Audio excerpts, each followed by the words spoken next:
Wel, bod da, croeso i'r oedfa bore yma, croeso arbennig. Os chi'n ymweld â ni, mae'n hyfryd cael y cwmni chi gyda ni bore yma. A ni'n dymuno byddwn ni'n profi presenoldeb Duw yn ein plith ni wrth i ni addoli. Emyr sydd yn yn arwen ni. Ac yna ar ôl yr oedfa, ni'n cael paned gyda'n gilydd a cyfle i gymdeithasu, felly cofiwch aros ar gyfer hynny. Mae'n wylio haf ysgolion, felly llai o goeddiadau, llai o brysurdeb nag arfer falle, ond ni yn bwriadu cyfarfod nos Fawrth fan hyn ar gyfer cwrdd gweddi am kwarter i 8 cyfle i ni rhannu gyda'n gilydd ac i weddio dros y pethau hynny gyda'n gilydd fan hyn nos Fawrth. Braf gweld Gwydion Catrin yn ôl o waith yr Eisteddfod.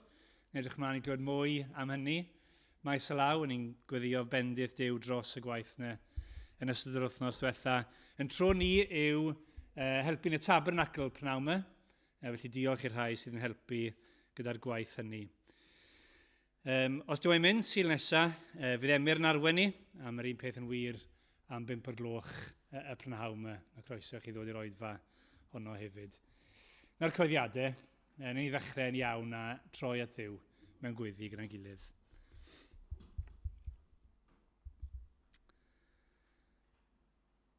O arglwydd Dduw, ni'n gofyn nawr i ti atgoffa ni o fawredd yr hyn i ni'n neud. Bod ni'n dod o flaen y Duw sydd yn ogoneddus, sydd yn sanctaidd, sydd yn deilwng o fawl. Arglwydd, ni'n gofyn am faddeuant am bod ni'n gallu dod mor hawdd heb ystyried pwy wyt ti. Arglwydd neu di ddatgyddio rhywfaint o dogoniant dy hun i ni bore yma.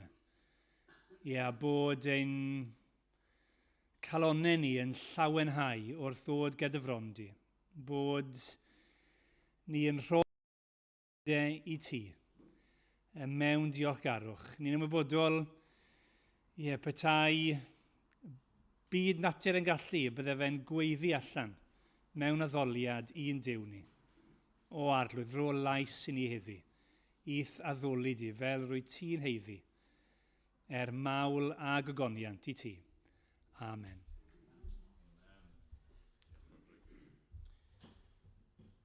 Nawr ni barhau i addoli trwy ganu rhif 21 yn yr atodiad. Fy arglwydd Dduw. Daw i'n barchedig ofn wrth feddwl am holl waith dy ddwylo di. Yng nghan y ser a rhy y daran ddofn drwy'r cread oll, dy rym a wela fi. Can, fenaid can, fy arglwydd Dduw i ti. Na ni sefyll i ganu mawl gyda'n gilydd.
Wel, bore yma ni'n parhau gyda y gyfres fer yma o bregethau ar sancteiddrwydd, ar holiness. Be fi'n trio gwneud dros 3 sil yw ystyried agweddau o, wel, yn y bore, sancteiddrwydd Duw, ac yna yn y nos, ein sancteiddhad ni.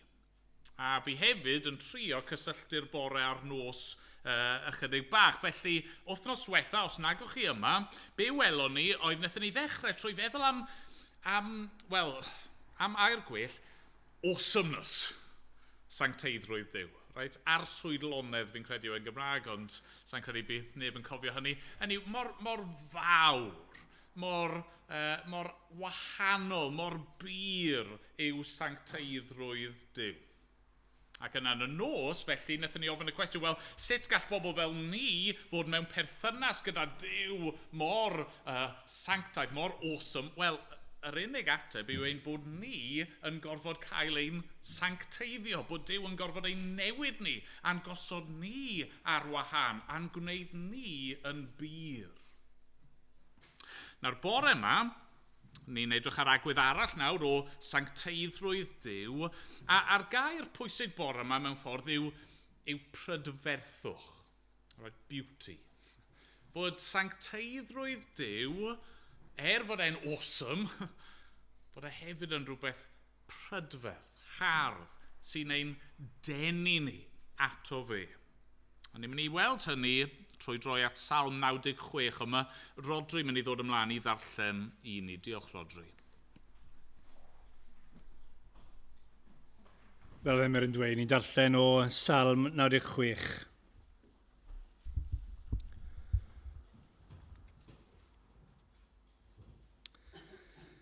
Canwch i'r arglwydd gan newydd. Canwch i'r arglwydd, yr holl ddeiar. Canwch i'r arglwydd, bendithiwch ei enw. Cyhoeddwch ei achawdwriaeth o ddydd i ddydd. Dywedwch am ei egoniant ymysg y bobloedd, ac am ei ryfeddodau ymysg yr holl genhedloedd. Oherwydd mawr yw'r arglwydd, a theilwng iawn o fawl. Y mae i'w ofni yn fwy na'r holl dduwiau. Ei lunod yw holl dduwiau'r bobloedd, ond yr arglwydd a wnaeth y nefoedd. Y mae anrhydedd a mawredd o'i flaen, nerth a gogoniant yn ei gysgyr. Rhowch i'r arglwydd, dylwythau'r cenhedloedd. Rhowch i'r arglwydd anrhydedd a nerth. Rhowch i'r arglwydd anrhydedd ei enw. Dygwch offrwm a dewch i'w gynteddoedd. Ymgrymwch i'r arglwydd yn ysblander ei sancteiddrwydd. Crynwch o'i flaen yr holl ddeiar. Dywedwch ymhlith y cenhedloedd, y mae'r arglwydd yn frenin. Yn wir, y mae'r byd yn sicr ac nis symudur. Bydd ef yn barnu'r bobloedd yn uniawn. Bydded y nefoedd yn llawen a gorfoledded y ddeiar. Rhied y môr a'r cyfan sydd ynddo.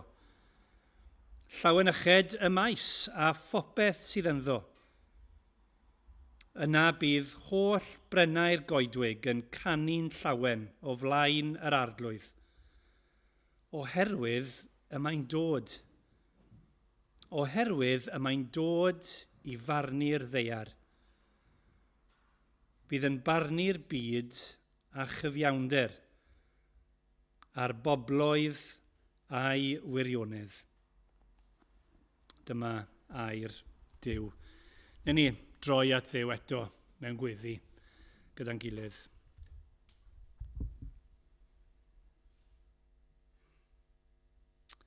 O arglwydd Dduw, ni am canu can newydd i ti y bore yma.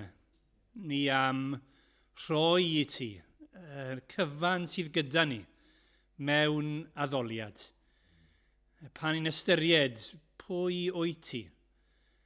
Bod ti yn dduw mawr, yn dduw sydd yn gadarn ac yn sicr, yn dduw sydd wedi creu y nefoedd a'r ddeiar a pob peth sydd ynddyn nhw.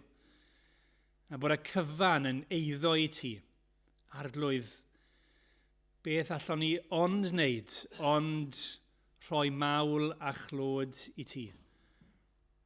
Ac arglwydd, wrth ni ystyried hefyd bod ti yn dduw gogoneddus, yn dduw sydd yn heiddi pob gogoniant, yn dduw sydd yn sanctaidd, yn dduw sydd ar wahân i ni. O arglwydd, ni'n rhyfeddu bod ti'n gwahodd ni ddod ger dy fron di. Pobl fel ni, pobl sydd ddim yn llwyddo i gadw safonau ni'n gosod i'n hunain. Heb sôn am dy sancteiddrwydd a dy byrdeb di.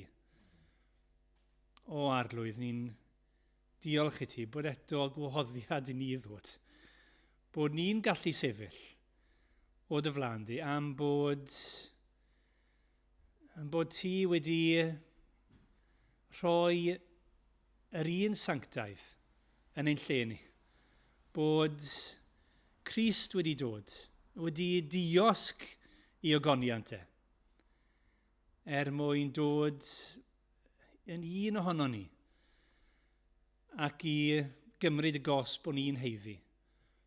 O Dduw, ni'n diolch i ti am y gras sydd ar gael i ni y bore yma. Ac o Dduw, ni'n gweddio wrth ni fyfyrio ar y pethau hyn. Byddai ti yn rhoi can newydd yn ein calonau ni. Ni'n ymwybodol mai dim ond ti sy'n gallu rhoi can newydd. O Dduw, ni'n gweddio byddai yn moliant ni gyd i ti. O Dduw, maddau ni bod ni ddim yn canu i ti'n ddigon aml. Ddim yn cofio beth yw gogoniant y enw di.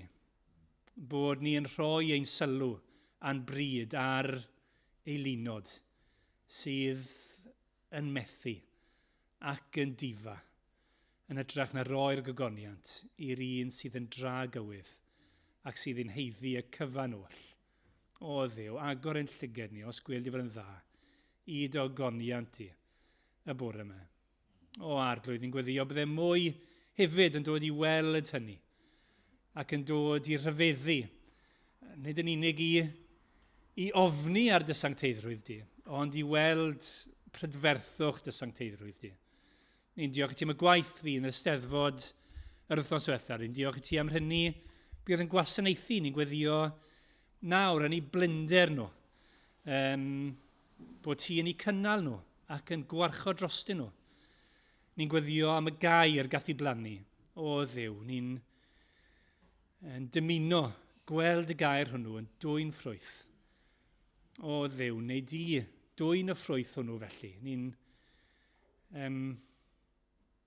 Ni'n gwybod mai dim ond ti sydd yn gallu rhoi'r y dŵr a'r gres mwyn i'r ffrwyth na dyfu. O arglwydd, gwarchod yr had sydd wedi blannu a bydded iddo fe ddwy'n gogoniant a clod i ti yn dy amser dydd i hun. Ni'n gweddio dros y pobl ifanc a'r plant yn plith ni sydd mewn gwersyllodd yr wythnos yma. Ni'n gofyn i ti i ddiogelu'r gwersyllodd, ni'n gofyn ti warchod nhw i rhag yr un drwg, rhag unrhyw ddamweiniau neu bryglo.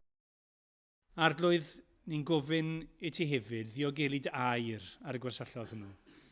Ni'n gweddio y byddai ni'n clywed am gan newydd yn cael ei ganu yn y gwersyll ym Mhentrynant ac Emryn y Groes. Ni'n dymuno byddai'r hynny sydd yn credu yn barod plant ag swyddogion, a arweinwyr a chaplanied, bydden nhw yn cael eu hanog, yn cael rhyw egni newydd trwy dysbryd i fynd ymlaen ac i wasanaethu ac i ddwy'n tystiolaeth i dygoniant i. A ni gweddio eto dros ni sydd ddim yn credu. Bydden nhw'n dod i weld, bydde ti'n agor eu llyged nhw i weld a deall a derbyn yr arglwydd Iesu Grist yn waredwr ac yn arglwydd. O Dduw, ni'n gweddio dros y gwaith yn y tabernacl prynhawn ac yn cyflwyno hwnnw i ti. Ni'n gweddio i ti roi y geiriau cywir mewn sgyrsiau. Y bydde y tystiolaeth o wasanaethu yn gofyn, yn gwneud i bobl i ofyn cwestiynau ac i ti wneud gwaith yn eu calonau nhw. Arglwydd ni yn dibynnu yn llwyr arna ti. Ac o Dduw, ni am weld denw di yn cael y gogoniant mae'n ei heiddi. Ni am weld hynny yn ein bywyd ni'n bersonol. Ni am weld hynny yn ein bywyd ni fel eglwys. Ni am weld dros y ddinas hon a dros ein gwlad ni arglwydd. Ac felly ni'n cyflwyno yn hunain ein cyd ddinasyddion, ein cyd Gymru i ti bore yma. Ac yn gofyn i ti wneud yn fwy hyd yn oed nag i ni'n deisif a wneud i ddod a bendith arglwydd. Os gweld fod yn dda, gogon ei ddad enw yn ein plith clod a mawl i'r arglwydd Iesu Grist. Amen.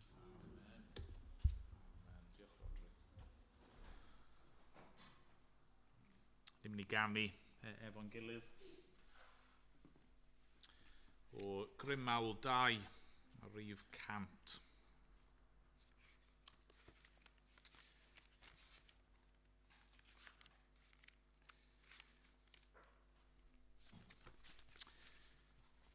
Fy Iesu, yng ngwaredwr, arglwydd does neb fel ti, yn deilwng yn wir o molian ti, rhyfeddol yw dy gariad cry. Ac ymlaen, nawn ni sefyll i bloeddio canu mawl i Dduw. Thank you.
A mae chydig o blant yma, os ydyn nhw eisiau dod ymlaen i gael stori cloi.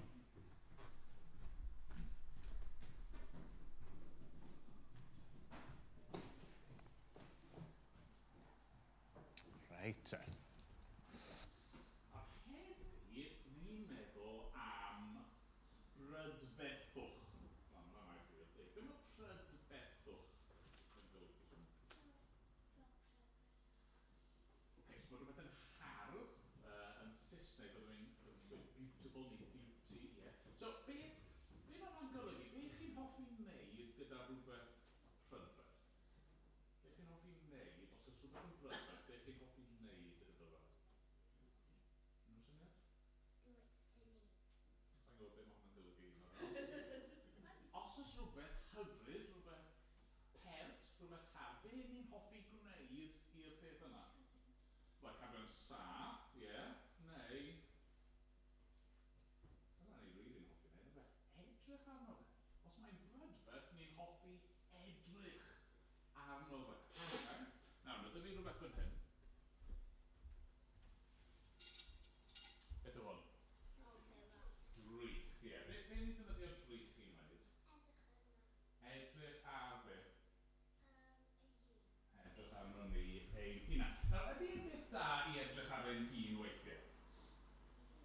Ydy, mae. Okay? Mae drych yn handi, achos fi'n gallu edrych ar fy hun, a fi'n gallu gweld, dylsyn ni falle di golchi o gwmpas yn ychydig bach yn well, neu be, dylsyn ni di siaffu'r ffordd yma, neu dylsyn ni di... Neu os oes mwd yn fi, neu os fi'n ddim yn lan, mae drych yn gallu bod yn help, yn dydy.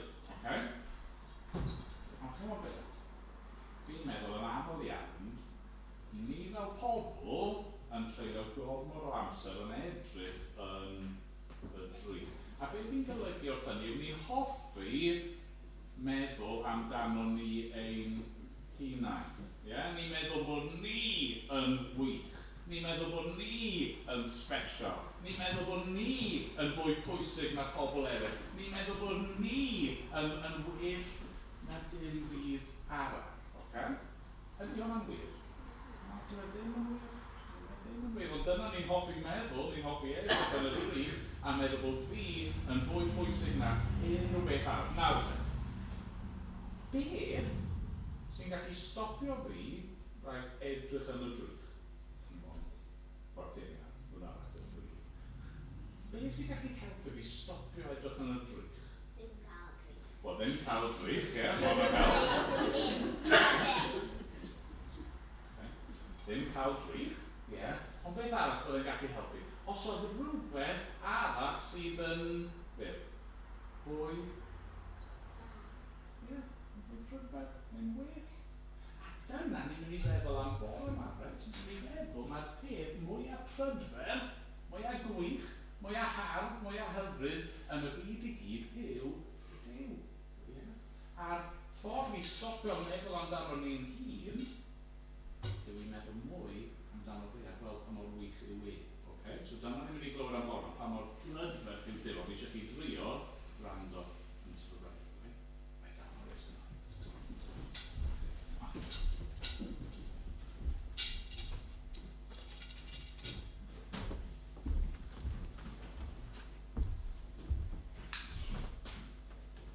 Wel, gawn ni air bach o weddi eto. Arglwydd, ie, ni yn cyffesu. Ein bod ni fel pobl mor aml, fel petai'n byw ein bywydau ni yn edrych yn y drych. Ac arglwydd, ni ddim yn gweld yn hunan fel ydyn ni mewn gwirionedd. Ni'n meddwl bod ni yn well nag eraill. Ni'n poeni amdano ni'n hun, a'n sefyllfa ni, a'n bywyd ni, a meddwl mae ni yw canolbwynt y bydysawd fel petai. O arglwydd, helpa ni y bore yma. Helpa ni i weld dy brydferthwch di. Helpa ni i weld ysblander dy sancteiddrwydd di. Tyna ein sylw ni a'n llyged ni oddi wrthon ni'n hunan neu wrth unrhyw beth arall. Pethau gwag a gwael y byd. Ac arglwydd, tyna'n sylw ni a'n llyged ni ato ti dy hun, os gweli di fod yn dda. A mynd bod ni'n gofyn yn enw yr arglwydd Iesu. Amen. Amen. Ni'n mynd i ganu o'r atodiad eto.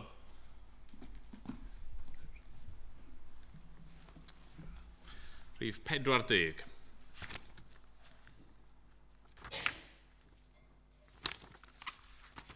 O lein i'r byd, des ti lawr i'r tywyllwch. Goleuaist fi, ces i weld harddwch dy berson.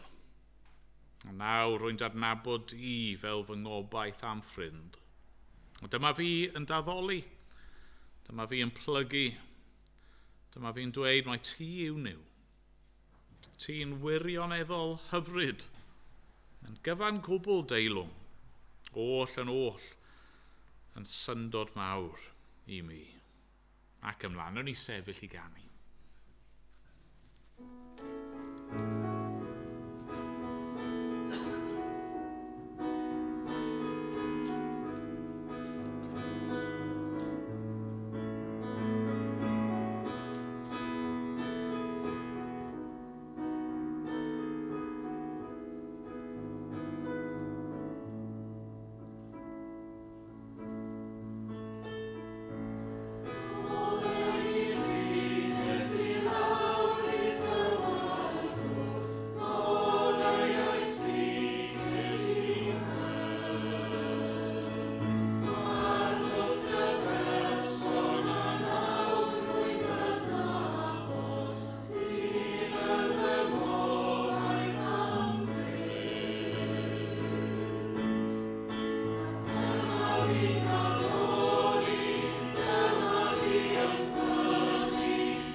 Fel wedes i wythnos diwetha, crafu'r wyneb ydyn ni'n gwneud yn yr wythnos yma.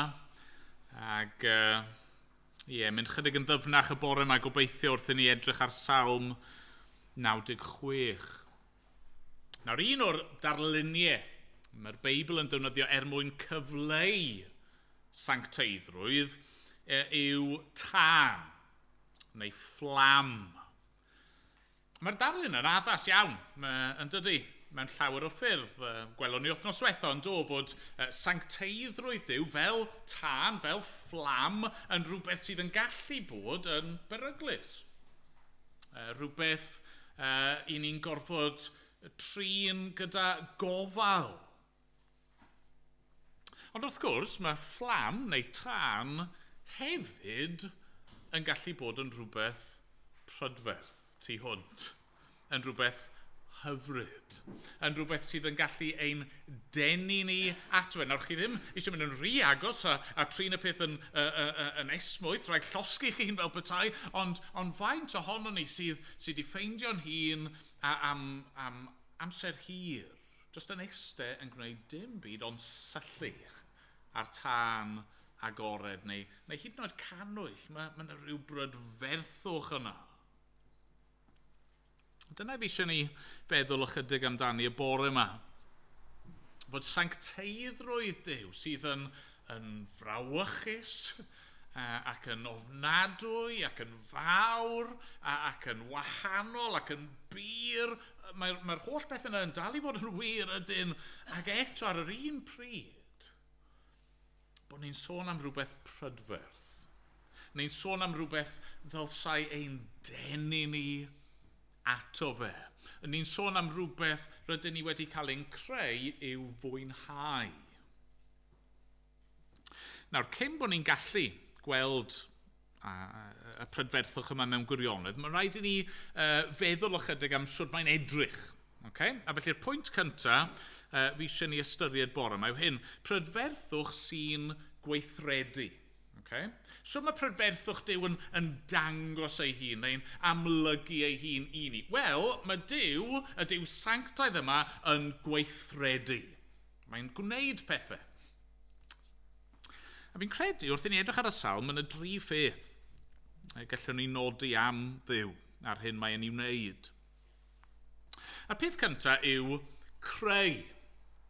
Mae'r Duw sanctaidd yma, a Duw yma sydd yn gariad ynddo fe ac ohono fe ei hun ac yn hollol ddigonol ynddo fe ei hun, mae'r Duw yma yn dewis creu.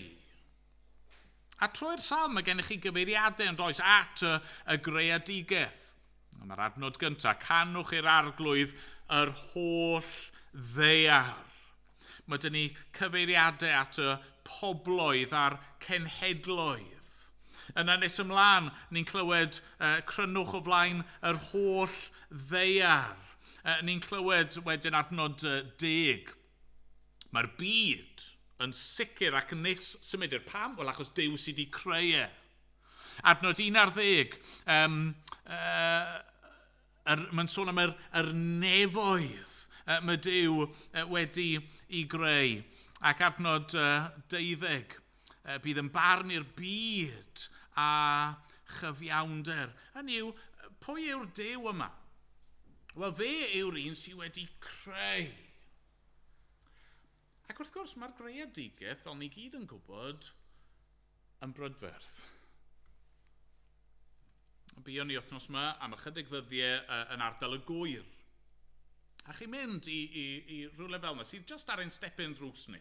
Ac ar ddiwrnod braf o haf, chi'n edrych ar Oxwich Bay neu Three Cliffs Bay, os chi wedi bod lawr i'r ardal yna, chi'n meddwl, waw, mae'n anhygoel. A fel fi'n gweud, mae hynny just, awr a chydig bach lawr yr hewl. Chi'n mynd yn bellach i ffwrdd a chi'n gallu teithio'r byd a gweld yr rhyfeddodau yma. A fi'n siŵr bod ni gyd yn gallu rannu rhyw stori, rhyw wylio ni wedi bod arno ni, neu rhywle ni wedi bod arno. Mae just yn cymryd eich anadl chi. Rhyw reidr, efallai, yn rhywle, neu rhyw ogof yn rhywle, neu hyd yn oed just enfys, neu machlud hael, neu just pan chi mas yn y wlad a mae'r hael wedi machlud a mae'n dywyll, a chi'n edrych lan. A chi'n gweld y sêr. Adnod 5, yr arglwydd am naeth y nefoedd. Ac yna chi'n edrych ar yr anifeiliaid, a'r creaduriaid sydd yn y byd yma. Ac o'n i'n sôn ychydig am rhain wythnos diwetha, yn fawr ac yn fach ac yn flewog ac yn llithrig a yn gryf ac yn fregus a mae'r amrywiaeth rhyfeddol yma. Ac yna chi'n edrych ar pobl, chi'n edrych arno ni. A'r ffordd nes i cael ein creu a'n rhoi at ein gilydd, chi'n edrych ar yr ymenydd ac ar yr ysgyfaint a'r holl bethau eraill sy'n mynd mlaen yn ein corff ni o eiliad i eiliad heb yn ei hyd yn oed feddwl amdanyn nhw. A chi just yn gorfod dweud, waw! A mae'r greadigaeth yn ein pwyntio ni at yr un sydd wedi ei chreu hi. Ac os yw'r greadigaeth yma'n brydferth, os yw'r greadigaeth yma'n achosi ni i ryfeddu, faint yn fwy yw y creawdwr. Ond yna mae'r Salm yn sôn am ail beth yn dydy, sy'n dangos prydferthwch a sancteiddrwydd Duw, sef iachawdwriaeth. Drwchwch ar adnod 2. Canwch i'r arglwydd, bendithiwch ei enw, cyhoeddwch ei iachawdwriaeth o ddydd i ddydd. Dwedwch am ei ogoniant ymysg y bobloedd ac am ei ryfeddodau ymysg yr holl genhedloedd. Mor hyfryd yw ein byd ni, mor brydferth yw'r greadigaeth, wrth gwrs ni gyd yn gwybod bod e ddim yn berffaith mwyach. Yn y dechrau, nath Duw creu'r byd yn berffaith. Mae'n dda iawn, ond wrth gwrs mae'n newid yn digwydd. Mae'r byd yma yn syrthio i bechod. I ni fel pobl wedi gwrthryfel yn erbyn Duw, wedi troi cefn arno fe, ac i fewn i'r greadigaeth berffaith yma, wedyn mae yna pob math o beth yn dod i fewn i darfu arno fe. Mae yna chwyn yn tyfu. A mae yna trychinebau naturiol yn digwydd, ac i ni fel pobl yn trin ein gilydd yn y ffordd mwyaf erchyll, ac ni'n camdrin ein hunain, ac yn y cwbl i ni'n gwrthryfel yn erbyn Duw. Ond stori fawr y Beibl yw fod Duw o'r cychwyn wedi trefnu ffordd i achub. Nid yn unig i greu y byd, ond i achub y byd sy'n gwrthryfela yn ei erbyn. Mae wedi trefnu iachawdwriaeth. Ffordd i'n gwneud ni yn iach eto. Ffordd i'n gwneud ni sydd wedi syrthio i bechod a sydd yn aflan ac yn frwnt. Ni yn gallu bod nawr, fel glywon ni wythnos diwetha, yn sanctaidd ac yn byr unwaith eto. Oedd cysgodion o hyn trwy'r Hen Testament. Ni'n clywed am Dduw yn achub ei bobl o'r Aifft. Ni'n clywed am Dduw yn achub ei bobl o'i gelynio nhw tro ar ôl tro. Ond wrth gwrs mae'r cwbl yn arwain ymlaen ac yn pwyntio ymlaen at yr iachawdwriaeth fawr yna sy'n dod yn yr arglwydd Iesu Grist. A mae hynny yn beth prydferth. Nag yw e? Meddyliwch am hyn nawr, meddyliwch am gariad Duw tuag at pobl fel ni. Meddyliwch am amynedd Duw tuag at pobl fel ni. Meddyliwch am tosturi Duw at pobl fel ni sydd wedi ei wrthod ond mae e wedi trefnu ffordd i'n hachub ni. Mae yna madrodd yn does yn Saesneg, my knight in shining armour. A'r syniad fyna wrth gwrs yw fod yna rhywun yn dod i chachub chi, a chi'n edrych arno a chi jyst yn gweld bod nhw'n ysblenydd. Chi mor ddiolchgar. Maen nhw wedi caru chi, maen nhw wedi camu fewn, maen nhw wedi eich codi chi a'ch achub chi, a chi'n gweld maen nhw yw'r knight in shining armour. O dyma Dduw, sanctaidd, sydd yn achub ei bobl. Nag yw hynny'n brydferth? Ac yna, y trydydd ffordd, mae prydferthwch sancteiddrwydd Duw yn dangos ei hun, yw mewn barn. Mewn barn, drachwch eto ar adnodau 11 ymlaen. Bydded y nefoedd yn llawen, gorfoledded y ddeiar, rhied y môr a'r cyfan sydd ynddo, llawen yched y maes a phopeth sydd ynddo, yna bydd holl brennau'r goedwig yn canu'n llawen o flaen yr arglwydd, oherwydd mae'n dod. Oherwydd mae'n dod i farnu'r ddeiar. Bydd yn barnu'r byd a chyfiawnder a'r bobloedd a'i wirionedd. Mae'r Beibl yn gwneud yn glir i ni fod yna ddydd yn dod pan fydd y Duw yma yn delio gyda'r cwymp i bechod. Yn delio gyda drygioni. Pan fydd e yn barnu. Pan fydd e'n cosbi pechod ac yn gwneud pob peth yn iawn unwaith eto. A mae hynny'n beth prydferth. Mae hynny'n rhywbeth dylse fod yn ein llawenhau ni. Nawr falle bod hwnna'n swnio'n od i rai ohono ni. Achos fel arfer, pan ni'n meddwl am farn Duw, ni'n meddwl amdano fe fel rhywbeth brawychus. A mae e'n frawychus. A mae rhaid i ni weld ar yr un pryd fod yna rhywbeth prydferth amdano fe. Ac os chi methu gweld prydferthwch barn Duw, yna chi heb wir ddeall mor frwnt a mor erchyll a mor difrifol yw pechod. Mae'r tân yma sydd yn dinistrio, mae e hefyd yn dan sydd yn puro. Yn glanhau. Falle bod chi wedi gweld y broses yna lle mae metel yn gallu cael ei roi mewn i ffwrnais. A mae'r ffwrnais yna yn beth peryglus. A mae'r ffwrnais yna mor boeth. Mae'r fflamau yn toddi y pethau yma. A beth sy'n digwydd? Wel, mae'r amhurdeb, yr amhiredd yn cael ei llosgu i ffwrdd. A mae rhywbeth dychrynllyd yn hynny, ond does. Ond beth sy'n cael ei adael? Lair, pyr, sgleiniog, hyfryd. Mae falle bod chi'n meddwl eich hunan ar y pwynt yma, wel dal mlaen, o'n i wedi clywed am y pethau mae'r blaen am Dduw yn creu, wedi clywed amdano fe yn achub, wedi clywed am y ffaith bod e'n mynd i farnu, ond beth yw'r cysylltiad rhwng y pethau yna a sancteiddrwydd Duw? Wel, meddyliwch am y peth. I Dduw wneud y tri pheth yna, roedd angen fod Duw yn sanctaidd. Fod e'n Dduw sydd ar wahân, yn Dduw sydd yn berffaith. Meddyliwch nawr, dim ond Duw sanctaidd fyddai'n gallu creu. Gwyd, Duw, gweithio be mae pobl yn trial cael ni gredu, dydy rhywbeth ddim yn gallu dod o ddim byd, ydy e?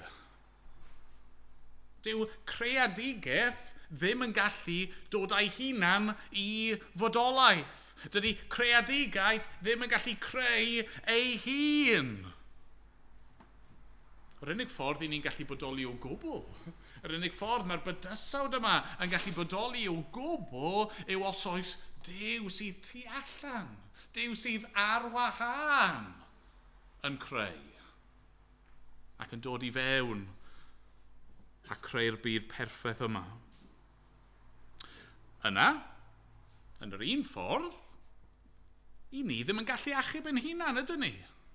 Dyn ni ddim yn gallu darparu iachawdwriaeth i ni'n hunan. Ni'n hoffi meddwl bod ni'n gallu.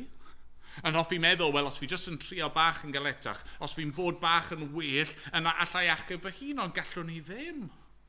Mae pechod wedi'n llygru ni, mae wedi mynd yn ddofn yno ni, a ni ddim yn gallu delio gyda fe, ni ddim yn gallu glanhau ein hunan. Yr unig gobaith sydd gyda ni yw fod na Dduw sanctaidd. Duw sydd ar wahân. Duw sydd yn gallu camu i fewn i'n sefyllfa ni a trefnu ffordd i'n hachub ni, ac yn wir dyna beth sy'n digwydd yn dyfa. Fod Duw ei hun ymherson yr arglwydd Iesu Grist yn dod i fewn i'r greadigaeth. Mae Duw, y creawdwr, yn dod yn rhan o'i greadigaeth, yn dod yn un ohono ni mwyn ein iachau ni. Mae Duw ei hun ymherson y mab, yr arglwydd Iesu Grist, yn dod fel dyn, yn byw, bywyd, gwbl sanctaidd, ac yna'n marw yn ein lle ni. Ond ni ddim yn gallu gwneud hynny. O dim un ohono ni'n gallu gwneud hynny. Dim ond Duw sanctaidd oedd yn gallu gwneud hynny. A mae'r un peth yn wir wrth gwrs wrth i ni feddwl am ddydd y farn. Hynny yw, mae yna bech o dychrynllyd yn y byd yma. Mae yna bethau afiach, erchyll yn digwydd yn y byd yma. Pethau sydd angen cael ei delio gyda nhw. Pethau sydd angen cael ei cosbi. Pethau sydd angen cyfiawnder. A di ni ddim yn gallu gwneud hynny. O, mae gennym ni system o farn, ond oes, a os yw pobl yn neud pethau sydd yn erbyn y gyfraith ac yn cael ei dal, maen nhw yn cael ei cosbi, a weithiau maen nhw'n cael ei dirwyo neu taflu yn y carchar, ond yn aml iawn chi'n teimlo dyw hynny ddim yn ddigon. A beth am yr holl bethau hynny sydd ddim yn cael ei dal, sydd ddim yn dod i'r golwg, sydd ddim yn cael ei cosbi, beth amdanyn nhw? Diolch beth, mae gennym ni Dduw sanctaidd. Duw sydd yn, os allai roi fel hyn, yn neutral, yn yw, dim perygl bod e'n mynd i gael i braibio, na dim byd fel yna, mae'n sanctaidd. A mae'n gallu edrych yn gywir ac yn gyfiawn, a mae'n gallu gwneud cyfiawnder, a mae'n gallu barnu mewn ffordd sanctaidd. Mae Duw yn sanctaidd ac yn brydferth yn ei holl ffyrdd. Nawr wrth i ni feddwl am y pethau hyn, a fi'n gyffesu eto, crafu'r wyneb ydyn ni. A sa'n i gallu gwneud cyfiawnder yn yr ychydig funudau yma i feddwl am y greadigaeth, ac i feddwl am iachawdwriaeth, ac i feddwl am Dduw yn barnu. Ond pan ych chi yn clywed am y pethau hyn, beth yw'ch ymateb chi? Achos mewn ffordd holl pwynt y Salm yma yw wrth i ni feddwl am Dduw, y Duw yma, y Duw sanctaidd yma, ein ymateb ni ddylsai fod i'w addoliau. Ein ymateb ni ddylsai fod i ryfeddu ar ei brydferthwch. Adnod 9. Ymgrymwch i'r arglwydd yn ysblander ei sancteiddrwydd.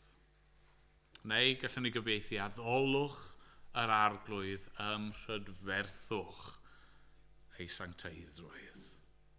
A felly dyma'r ail bwynt sydd yn i'r bore yma. Byddai'n lot yn fyrrach fan hyn. Prydferthwch sy'n atynnu.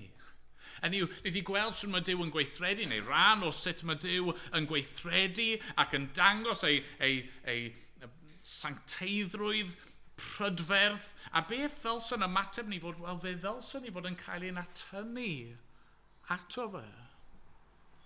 A fi'n mynd i fod yn fyr fan hyn, achos mewn ffordd, be fi'n gwneud fan hyn yw gosod y llwyr ban ar gyfer heno. Ein sancteiddhad ni. Hynny yw, os yw Duw mor brydferth â hyn, os yw Duw mor wych â hyn, yna fe ddylsyn ni fod eisiau bod yn fwy ac yn fwy agos ato fe. Fe ddylsyn ni eisiau bod yn fwy ac yn fwy tebyg iddo fe. A sa eisiau dwy'n pregaeth hyn, ond beth dyna ni'n gweld fan hyn, yn dyfa? Drychwch ar yr holl anogaethau sydd gan y salmydd i ni. Mae'n dechrau, canwch. Falle bod hwnna'n arwydd o cael. Wythnos diwetha, sanct. Fan hyn, canwch. Bendithiwch ei enw. Cyhoeddwch ei iachawdwriaeth.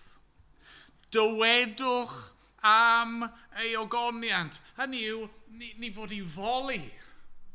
Ni fod i siarad. Os ych chi'n caru rhywbeth ac yn meddwl bod e'n hyfryd, chi eisiau dweud wrth eraill amdano fe. A mae'r Salm yn mynd mlaen, yn dydy, mae'n dweud, rowch i'r arglwydd a'n rhydedd anerth. Rowch i'r arglwydd a'n rhydedd ei enw. Dygwch offrwm a dewch i'w gynteddoedd. Ymgrymwch o'i flaen. Crynwch o'i flaen. Mae eisiau ni ddod a'i addoli e. Mae eisiau ni ddod a'i geisio fe. Mae eisiau ni ddod a rhoi'r clod a'r canmoliaeth yna mae e yn ei heiddi. Mae eisiau ni ddod a rhoi ein hunain yn gyfan gwbl iddo fe achos fe sy'n heiddi hynny. A mae eisiau ni lawenhau. Adnod 11 ymlaen, bydded y nefoedd yn llawen, gorfoleddyd y ddeiar, rhied y môr a'r cyfan sydd ynddo, llawenyched y maes a phopeth sydd ynddo. Yna bydd holl brena'r goedwig yn canu llawen. Hynny yw'r darlun sydd dynnu yw fod y greadigaeth i gyd yn llawenhau ac yn gorfoleddu ym mhrydferthwch sancteiddrwydd Duw. Ac os mae dyna mae'r byd yn ei wneud, faint yn fwy doswn ni'n wneud hynny hefyd. Wel, y pwynt yw hyn, os ych chi wedi gweld rhywbeth o brydferthwch sancteiddrwydd Duw, chi'n gorfod ymateb. Chi ddim yn gallu aros yn llonydd. Mae'n atyniadol, okay? Mae fel magnet. Right? Ac os ych chi'n teimlo y grym yna, ys dim dewis da chi, ond ymateb iddo fe a dod ato fe mewn ffydd. A'i garu e, a'i ddilyn e, a'i wasanaethu e. Ydych chi'n gweld hynny bore yma? Lle mae'ch llyged chi bore yma? Mae'r Duw yma, Duw sydd yn greawdwr, ac yn ychybwr, ac yn farnwr, mae eisiau ein llyged ni i fod arno fe. A dwi ddim yn gwneud hynny mewn ffordd hunanol, barus, a fi. Na, mae'n gwneud hynny achos dyna mae e'n ei heiddi, yn dad, mab ac ysbryd glân, a mae eisiau hynny achos dyna'r peth gorau i ni hefyd. Mae Duw wedi trefnu ffordd i ni ddod yn agos. Mae wedi trefnu ffordd i bobl fel ni i gael maddeiant a i gael ein hadfer ac yn wir i fod yn debyg iddo fe.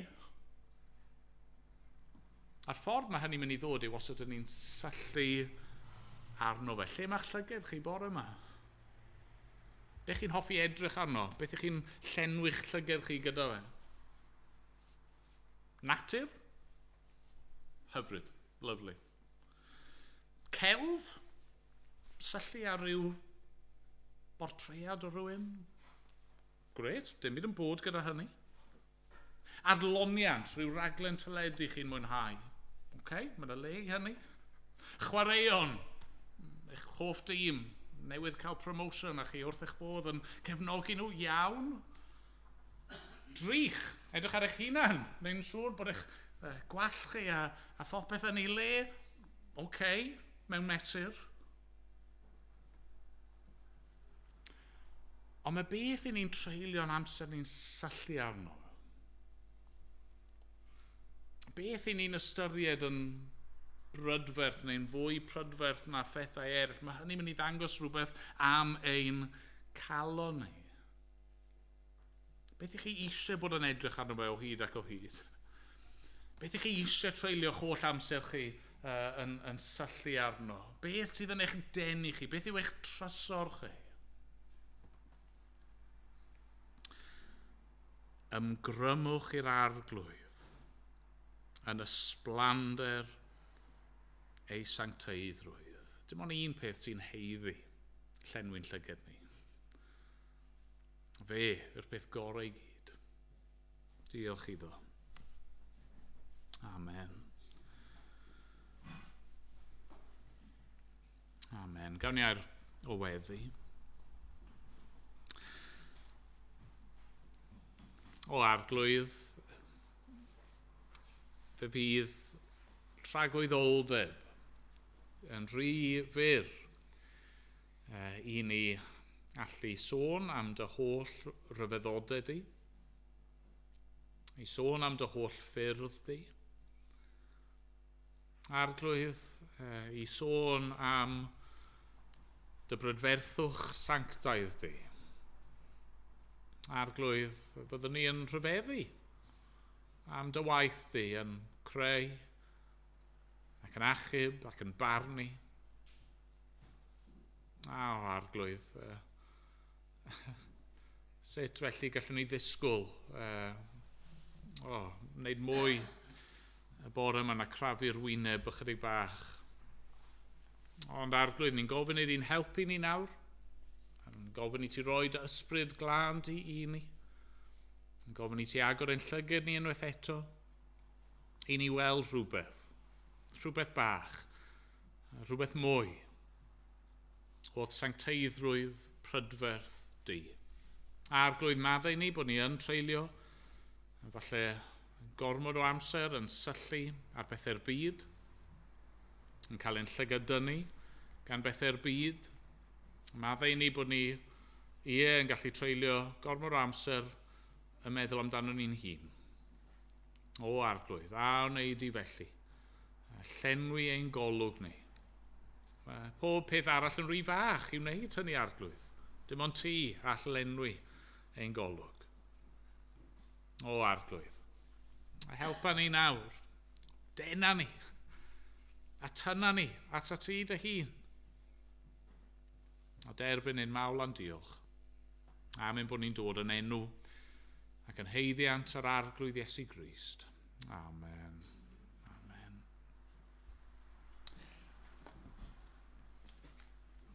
Ganwn ni emyn wrth i ni orffen rhif 30 yn y llyfr yma. A'r emyn yma yn adleisio y Salm.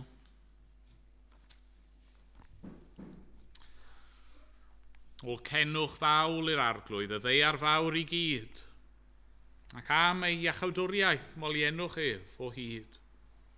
Mynegwch ei ogoniant tra dyrchafedig yw. Mae'n ben, goruwch y dywiau. Mae'n arglwydd dynol rhyw.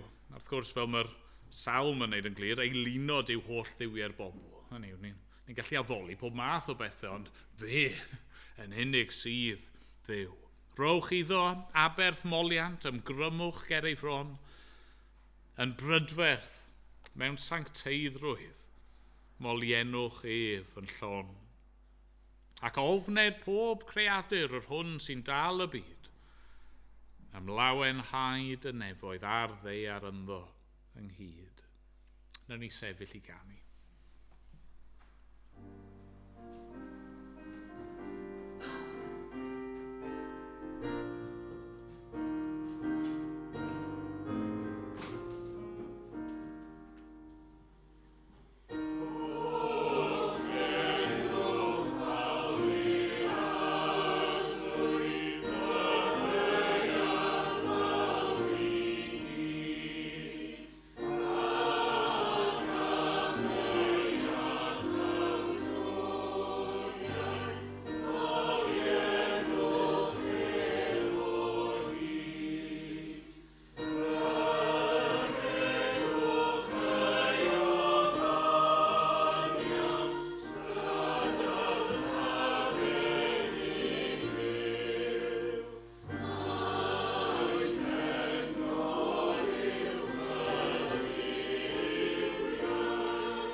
nawr bydded i ras ein harglwydd Iesu Grist, a chariad Duw, a chymdeithas yr ysbryd glân, bod gyda ni o'r awr hon ac hyd byth. Amen.